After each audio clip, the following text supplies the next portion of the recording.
Good morning student, welcome to online study system CR international school Tihada. तो देखो, जैसा कि इससे पिछले वाली वीडियो में हम राउल्ट्स लॉ पढ़ते हुए आ रहे हैं। इसमें हमने दो टाइप पढ़े, liquid in liquid and solid in liquid. तो सॉलिड इन लिक्विड के बारे में मैंने इससे पहले वाली वीडियो में आपको बताया था। तो आज जो हम पढ़ने जा रहे हैं वो है लिक्विड इन लिक्विड के टाइप्स, मींस आइडियल सॉल्यूशन और नॉन आइडियल सॉल्यूशन। उसके बाद हम पढ़ेंगे पॉजिटिव डेविएशन और नेगेटिव डेविएशन। बारी बारी से सब आपको करवाया जाएगा। तो आज हम पढ़ते हैं आइडियल सॉल्यूशन। देखो, नाम से पता चल रहा है आइडियल। आइडियल जैसे कि मान लो मैं ह्यूमन नेचर लगा लेती हूँ, ह्यूमन बिहेवियर लगा लेती हूँ कि आइडियल कौन होता है, मीन्स जो हर तरीके से हर समस्या पर खरा उतरे। ऐसे ही कुछ सॉल्यूशन है जो पहले जैसे थे और बाद में रिएक्शन मतलब रिएक्टेंट, और जब उनका प्रोडक्ट बना तब भी उनका जो बिहेवियर है, जो सॉल्यूशन का बिहेवियर है, जो बॉन्डिंग है, वो सब कुछ सेम रहे। इट मीन्स आइडियल क्या होंगे, कौन से सॉल्यूशन होंगे जो रोल्स लॉ को फॉलो करेंगे, उन्हें हम आइडियल सॉल्यूशन बोलते हैं। अब रोल्स लॉ को फॉलो करेंगे इसका मतलब क्या है? देखो, मैंने आप सभी को एक ग्राफ बनवाया था। इस ग्राफ को आप लोग देखते रहना क्योंकि ग्राफ आपके बहुत काम में आएगा। ये जो ग्राफ है इसको ध्यान से देखो।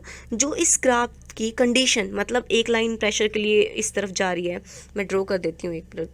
देखो, एक तो ये लाइन जा रही है, एक ये लाइन जा रही है, मतलब इसी कंडीशन को सेटिस्फाई करे, मतलब PA भी इतना रहे, PB भी इतना रहे, ऐसा ही हमारा ग्राफ बनकर तैयार हो जाए। तो इट मीन्स ऐसा सॉल्यूशन हम कहेंगे कि जो ऐसा बन रहा है मतलब वो राउल्ट्स लॉ को फॉलो कर रहा है। राउल्ट्स लॉ को फॉलो कर रहा है इसका मतलब वो आइडियल है। ठीक है, चलो अब देखते हैं हम कौन सा सॉल्यूशन है वो आइडियल की तरह बिहेव करते हैं और फॉलो करते हैं कंडीशन। किस किस कंडीशन पे वो फॉलो करेंगे या नहीं करेंगे। तो देखो, सबसे पहली बात आती है हमारे पास है क्या आइडियल सॉल्यूशन। ये बता दिया, जो राउल्ट्स लॉ को ओबे करें। अब कंडीशंस होती है भाई, ऐसी कौन कौन सी कंडीशन है जिससे राउल्ट्स लॉ फॉलो होगा, तो कौन सी कंडीशन ऐसी है जिससे नहीं होगा। तो चलो उन कंडीशन को हम की बात करते हैं। अब देखो, ज़रा ध्यान से देखना इसमें कि हमारे पास ए है। ए का मतलब है कि मान लो जो पहला बीकर लिया, ये मान लो ये बीकर लिया, ध्यान से देखो इस बीकर को। इसमें जो पार्टिकल्स हैं वो ए टाइप के हैं। लिक्विड इन लिक्विड है ना, तो ये भी लिक्विड, ये भी लिक्विड। मान लो ए सोल्यूट तो बी सोलवेंट। ठीक है, तो ए के अंदर जो सोल्यूट पार्टिकल है उसके दूसरे सोल्यूट के साथ जो बॉन्डिंग हो रही है, तो मैंने लिख दिया ए बॉन्डिंग, मतलब वंडरवॉल अट्रैक्शन ही होंगे। तो जो ये बॉन्डिंग है ये मोस्टली वंडरवॉल ही आएंगे। जैसे एग्जांपल लूँगी आइडियल में, इसलिए मैंने सीधा वंडरवॉल बोल दिया। हाइड्रोजन बॉन्डिंग भी होती है बट वो नॉन आइडियल के केस में आएगी, आपको पता लग जाएगा क्यों। तो मान लो मेरे पास ए में मान लो बेंजीन है। बेंजीन के बहुत सारे पार्टिकल एक लिक्विड में है, मतलब इस बीकर में ये बेंजीन भरा हुआ है। तो आपको पता है बेंजीन, मान लो ये बेंजीन, दूसरा बेंजीन, तो बेंजीन में कुछ ना कुछ फोर्स ऑफ अट्रैक्शन होगा भाई, तभी उस बीकर में है। जहाँ अट्रैक्शन है वहीं कोई रह पाएगा। तो इसमें कुछ फोर्स ऑफ अट्रैक्शन है। फिर दूसरा बीकर जिसमें सोलवेंट है उसमें कुछ फोर्स ऑफ अट्रैक्शन है, और वो क्या बनाएंगे जब इनको मिक्स कर देंगे, तो AB बनाएंगे। मीन्स AA और BB का जो फोर्स ऑफ अट्रैक्शन है, जब वो AB के फोर्स ऑफ अट्रैक्शन के बराबर आ जाए, तो उस टाइप के सॉल्यूशन को, मतलब रिएक्टेंट साइड भी फोर्स ऑफ अट्रैक्शन और प्रोडक्ट साइज भी फोर्स ऑफ अट्रैक्शन बराबर रहे, तो उन्हें हम बोलते हैं आइडियल सॉल्यूशन। समझ में आया? आइडियलिटी की जो जैसे आइडियल गैस नहीं होती थी कि हर condition at any temperature and pressure it obeys, क्या करेगा हर गैस, मतलब हमारे पास चार्ल्स लॉ है उसको फॉलो करेगी, बॉयल्स लॉ है उसको फॉलो करेगी, गेलुसैक लॉ को फॉलो करेगी। ऐसी जो गैस जो हर कंडीशन पर हर लॉ को फॉलो करती है उसे हम आइडियल गैस बोलते हैं। ऐसे आइडियल सॉल्यूशन है जो हर कंडीशन पर, हर कंडीशन ऑफ टेम्परेचर और प्रेशर पर जो हमारे पास जो सॉल्यूशन आते हैं, सोल्यूट और सोलवेंट का जो मिक्सचर है उसको फॉलो कर जाए, मतलब स्टार्टिंग में भी यही रहे और लास्ट में जो बने तब भी वही रहे, वो आइडियल होगा। ठीक है, अब इसकी दूसरी कंडीशन देखो। दूसरी में मैंने क्या लिखा है, delta V mixing is equal to 0। Delta V mixing का मतलब समझो। सबसे पहले delta V means change in volume. पता है, जहाँ डेल्टा लग गया वहाँ चेंज की बात आ गई। इक्वल टू 0 मतलब चेंज वॉल्यूम के अंदर आएगा ही नहीं। समझो इस बात को भी। मैंने कहा ना स्टार्टिंग में जो लास्ट में जो इक्वल हो गए तो कहाँ से चेंज आया, मीन्स चेंज इन वॉल्यूम। इसका मतलब फाइनल माइनस इनिशियल कितना आना चाहिए, 0। यही तो होता है यार, ये चेंज यही तो होगा कि फाइनल में से इनिशियल को माइनस कर दो, 0 आ गया तो इसका मतलब कोई चेंज नहीं हुआ, या फिर जो इनिशियल है वही फाइनल हो जाए, मतलब कोई चेंज नहीं हुआ। अब मैं कह रही हूँ मेरे पास एक बीकर में 10 ml बेंजीन है, ठीक है। फिर मैं कह रही हूँ सोल्यूट 10 ml है, सोलवेंट है वो भी 10 है, सपोज कर लो, मैं तो एग्जांपल दे रही हूँ, 10 है। और जो हमारे पास इन दोनों से के फोर्स ऑफ अट्रैक्शन से जो प्रोडक्ट बना उसके अंदर हमारे पास जो वॉल्यूम आएगा वो 20 ml आ गया। तो बताओ कोई चेंज आया, मीन्स फाइनल था 20, इनिशियल देख लो 10 + 10 20, 20 - 20 कितना, 0। मतलब स्टार्टिंग में भी वही है और प्रोडक्ट में गया तब भी वही है, तो कोई चेंज नहीं आया, तो भी वो आइडियल है। हालांकि होते बहुत कम है आइडियल सॉल्यूशन, लेकिन वही है ना कि आइडियलिटी को पढ़ना पड़ेगा नॉन आइडियलिटी की तरफ जाने के लिए, जैसे आइडियल गैस को पढ़ना पड़ता था नॉन आइडियल गैस के पास जाने के लिए, ठीक है। और मेन बात ये एग्जाम के प्रोस्पेक्टिव से भी पढ़ाना है, एक क्वेश्चन जरूर पूछा जाता है इसमें से। चलो अब आगे आते हैं कि सेकंड कंडीशन भी हमने पढ़ ली, अब आते हैं थर्ड कंडीशन पे। कंडीशन नंबर थर्ड आपको दिख रही होगी कि delta H, condition number third में ध्यान दो, देखो delta H is equal to 0।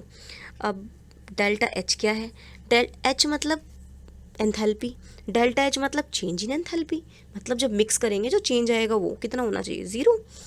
Enthalpy का सारा रिलेशन हीट से होता है। हीट समझो आप ध्यान से, हीट मतलब स्टार्टिंग में जब ये देखो नीचे देखो मैंने यहाँ लिख रखा ए है, इसको तोड़ने के लिए हीट देनी पड़ेगी। भाई किसी सब्सटेंस के बॉन्ड को, दो मॉलिक्यूल है उन दोनों के बीच में जो फोर्स ऑफ अट्रैक्शन है उसको तोड़ने के लिए जो हीट देनी पड़ती है, तो मान लो मैंने इसको तोड़ने के लिए क्या दी, हीट दी। मतलब पहले तो रिक्वायरमेंट होती है हीट की तोड़ने के लिए, ऐसे बीबी को तोड़ने के लिए मैंने हीट दी।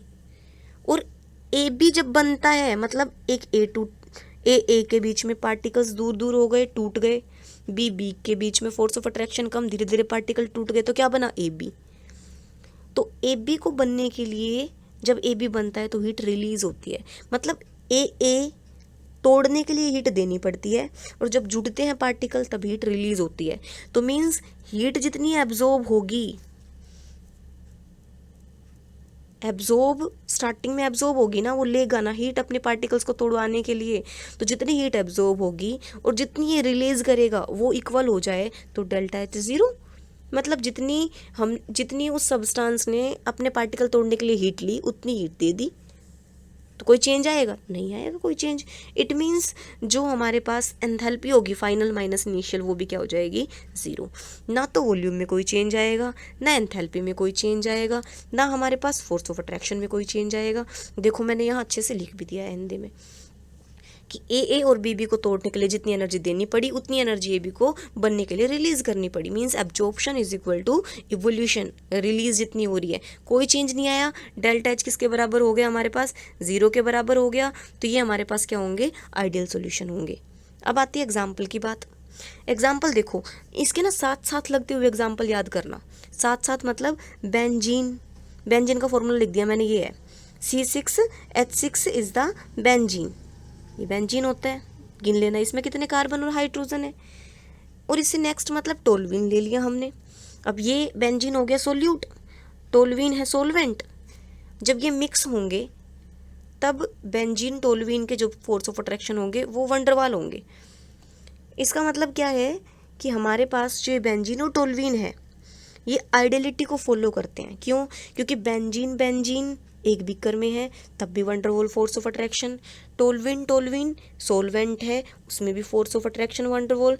और जब ये बनते हैं तब बेंजीन टोल्यूइन के बीच में जो फोर्स ऑफ अट्रैक्शन आता है वो वंडरवॉल आता है, और इक्वली आता है, जितना पहले था उतना बाद में था। Means same force of attraction between A and B के particle is equal to A B के पार्टिकल्स।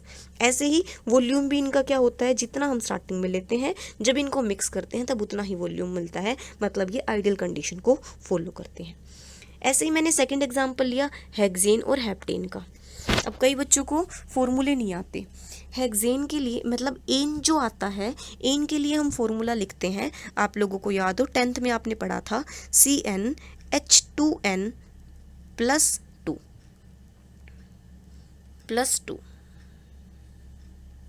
ठीक है। तो आप ये फॉर्मूला देखो मैंने लिख भी रखा है, ध्यान नहीं दिया। तो अगर मैं हेक्सेन कहूँ, हेक्स मतलब कितने कार्बन 6, तो यहाँ 6 पुट करोगे तो C6H14 आ जाएगा, N की वैल्यू 6 पुट करोगे। और हेप्टेन में कितने कार्बन, 7 कार्बन, तो 7 पुट करोगे तो C7H16 आ जाएगा। मीन्स एक के बाद वाले ही लेने हैं, वो आइडियलिटी को फॉलो करते हैं। तो क्या देखा गया एक्सपेरिमेंटली, जब इनको मिक्स किया गया तब भी वॉल्यूम में कोई चेंज नहीं था, हीट में कोई चेंज नहीं था, फोर्स ऑफ अट्रैक्शन में कोई चेंज नहीं था, और इवन जो एक प्रेशर की टर्म होती है थ्योरेटिकली प्रेशर, TH लिख देती हूँ, इक्वल टू ऑब्जर्व्ड प्रेशर। अब कई बच्चे इस टर्म में कंफ्यूज रहते हैं, मैं इसको हटाकर फिर लिखती हूँ। एक होता है थ्योरेटिकली प्रेशर और एक होता है ऑब्जर्व। देखो PTH थ्योरेटिकली क्या होता है, जो थ्योरी से निकाला गया है, जिसकी कैलकुलेशन की गई है, जिसे हम लोग निकालते हैं। और एक होता है P ऑब्जर्व्ड, OB लिख देती हूँ ऑब्जर्व्ड के लिए। ऑब्जर्व्ड मतलब एक्सपेरिमेंटली। प्रेशर किससे मेज़र करते हैं, बैरोमीटर से। तो मतलब जो बैरोमीटर से प्रेशर निकाला गया है और जो थ्योरी से हमने प्रेशर निकाला है, जब वो इक्वल आ जाए, इसका मतलब भी वो सॉल्यूशन कैसा है, आइडियल सॉल्यूशन। क्योंकि कोई प्रेशर में चेंज नहीं, वही ग्राफ नहीं देखा था, दोनों लाइन जो है वो इक्वल जा रही थी, ठीक है। तो ऐसे सॉल्यूशन जो इन 4 कंडीशन को फॉलो कर जाए, उनको हम बोलते हैं आइडियल सॉल्यूशन। इससे नेक्स्ट वीडियो में हम इसकी सारी कंडीशन ऑपोजिट कर देंगे, वो नॉन आइडियल आ जाएंगे। और जब कंडीशन ऑपोजिट होगी तो केस बनेंगे पॉजिटिव और नेगेटिव डेविएशन के। किस तरीके से हमारा जो ग्राफ जो हम पढ़ रहे हैं वो ग्राफ थोड़ा चेंज आएगा, वो सब हम नेक्स्ट वीडियो में पढ़ेंगे। इस यहाँ तक आइडियल सॉल्यूशन पढ़ो। Thank you very much. जो समझ में ना आए वो पूछो। Okay, take care.